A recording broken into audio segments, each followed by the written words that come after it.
আবেগ আপ্লুত হয়ে ডাক্তার দীপুমণি আজকে ট্রাইব্যুনালে বলেছেন যে কারণে তার জামিন চাওয়া সেই কারণটি এখন আর এক্সিস্ট করছে না, তার স্বামী ইতিমধ্যে ইন্তেকাল করেছেন। সুতরাং তিনি এই প্রশ্নটি ট্রাইব্যুনালের সামনে রেখেছেন যে তাহলে আর এখন আমার জামিন পেয়েই বা কি হবে।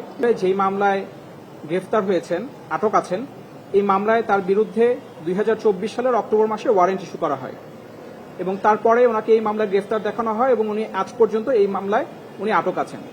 ট্রাইব্যুনালের আইনে একটা বিধান আছে, 1 বছরের মধ্যে যদি তদন্ত সম্পন্ন না হয় তাহলে ট্রাইব্যুনাল আসামিকে জামিন দিতে পারেন এবং যদি ট্রাইব্যুনাল সন্তুষ্ট হন তাহলে আরো 6 মাস এই মেয়াদ বৃদ্ধি করতে পারেন। আমরা এই 1 বছর 6 মাস অতিক্রান্ত হওয়ার পরে গত 26 এপ্রিল 2026 তারিখে ডাক্তার দীপুমণির পক্ষে একটা জামিন আবেদন ট্রাইব্যুনাল দাখিল করেছিলাম।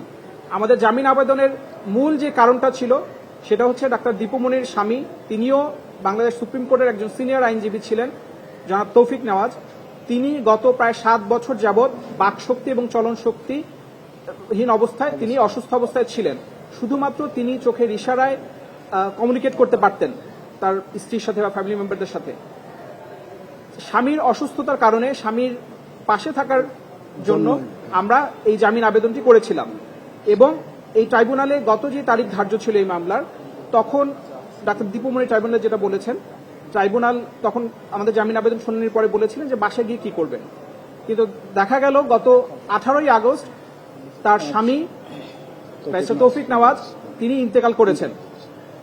সেই কারণে অনেকটা আবেগ আপ্লুত হয়ে ডাক্তার দীপুমণি আজকে ট্রাইব্যুনালে বলেছেন যে কারণে তার জামিন চাওয়া সেই কারণটি এখন আর এক্সিস্ট করছে না, তার স্বামী ইতিমধ্যে ইন্তেকাল করেছেন। সুতরাং তিনি এই প্রশ্নটি ট্রাইব্যুনালের সামনে রেখেছেন যে তাহলে আর এখন আমার জামিন পেয়েই বা কি হবে। AKS অর্জন করলো গিনেস ওয়ার্ল্ড রেকর্ডস। AKS আপনাদের সামনে আরেকটু উল্লেখ করতে চাই, গত বছর এপ্রিল মাসে 2025-এর 30শে এপ্রিল আমরা এই ট্রাইব্যুনালে ডাক্তার দীপুমণিকে প্যারোলে মুক্তির জন্য একটি আবেদন করেছিলাম। প্যারোল মুক্তির নীতিমালা 2016 অনুযায়ী এই আবেদনটা আমরা করেছিলাম যে তার স্বামী তখন একটি অপারেশন হওয়ার কথা ছিল।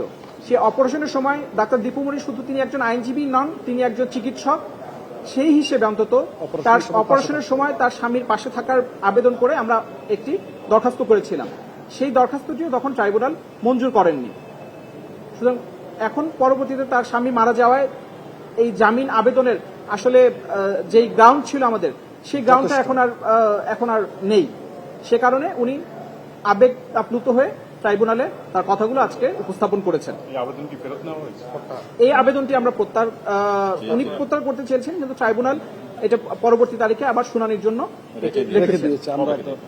17 সেপ্টেম্বর 2026, আগামী 17 তারিখে, আগামী মাসে 17 তারিখে